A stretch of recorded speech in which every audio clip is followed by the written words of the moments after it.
બિકાનેર હત્યાકાંડ મામલો માસૂમ વિદ્યાર્થીની સાથે દરિંદગી અને હત્યા સામે આક્રોશ ડીસામાં સેન સમાજે સોંપ્યું આવેદનપત્ર।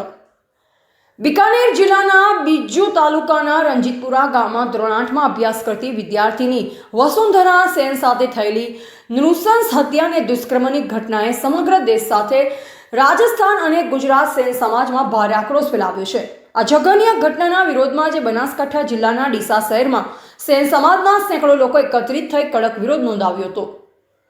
મળતી માહિતી મુજબ મૃતક વસુંધરા પોતાની વાર્ષિક પરીક્ષા આપવા માટે શાળાએ જઈ રહી હતી, જે દરમિયાન કેટલાક અસામાજિક તત્વોએ તેનું અપહરણ કરી તેની સાથે દુષ્કર્મ જેવી ઘીનોની હરકત આચરી। ત્યારબાદ માસૂમ બાળકીની નિર્દયતાથી હત્યા કરી દેવામાં આવી હતી। ઘટના બહાર આવતા સમાજમાં ભારે રોષ ફેલાયો હતો। ડીસા કલેક્ટર કચેરી ખાતે પ્રદર્શન। આજે ડીસા શહેરમાં સેન સમાજના આગેવાનો અને સ્થાનિક નાગરિકોએ વિરોધ પ્રદર્શન યોજ્યું। સમાજના પ્રતિનિધિઓએ ડીસા કલેક્ટર એસડીએમ કચેરી પહોંચી આવેદનપત્ર આપ્યું હતું। સમાજની મુખ્ય માંગણીઓ પૈકી તાત્કાલિક ન્યાય, આરોપીને ઝડપી ઓળખી ધરપકડ કરવામાં આવે, ફાસ્ટ ટ્રેક કોર્ટમાં સુનાવણી, કેસની ઝડપી સુનાવણી કરી દોષીઓને ફાંસીની સજા આપવામાં આવે, વિદ્યાર્થીનીઓની સુરક્ષા, પરીક્ષા દરમિયાન શાળા જતી વિદ્યાર્થીનીઓ માટે કડક સુરક્ષા વ્યવસ્થા ગોઠવવામાં આવે, પરિવારને વળતર, પીડિત પરિવારને યોગ્ય આર્થિક સહાય અને ન્યાય આપવામાં આવે। પ્રદર્શનકારીઓએ ચેતવણી આપી છે, જો દોષિતો સામે કડક અને ત્વરિત કાર્યવાહી નહીં થાય તો આંદોલનને વધુ ઉગ્ર બનાવવામાં આવશે। સેન સમાજના આગેવાનોએ જણાવ્યું કે આ માત્ર એક દીકરીની નહીં, માનવતાની હત્યા છે। વસુંધરાને ન્યાય ન મળે ત્યાં સુધી સમાજ શાંતિથી નહીં બેસે।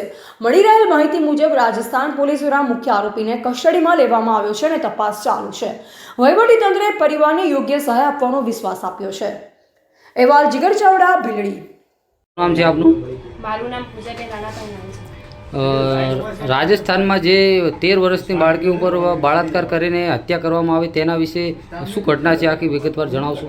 તારીખ 21/2/2026 ના રોજ રાજસ્થાનમાં બિકાનેર જિલ્લામાં નાઈ સમાજની દીકરી ઉપર અપહરણ કરવામાં આવ્યું, દુષ્કર્મ કરી અને ખોટું કામ કરવામાં આવ્યું। સરકારશ્રીને નમ્ર વિનંતી છે કે આ આરોપીને તાત્કાલિક ધોરણે પકડવામાં આવે અને કડકમાં કડક સજા કરવામાં આવે। તાત્કાલિક ધોરણે રાજસ્થાન મુકામે બનેલી સમગ્ર ઘટનાને ન્યાય આપવા માટે નમ્ર વિનંતી।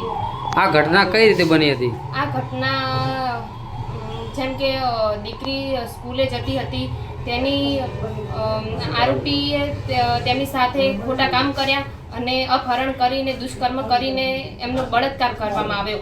તે સરકારશ્રીને નમ્ર વિનંતી છે કે આ આરોપીને તાત્કાલિક ધોરણે પકડી અને તેને સજા થવી જોઈએ અને કડકમાં કડક કાર્યવાહી કરવા વિનંતી।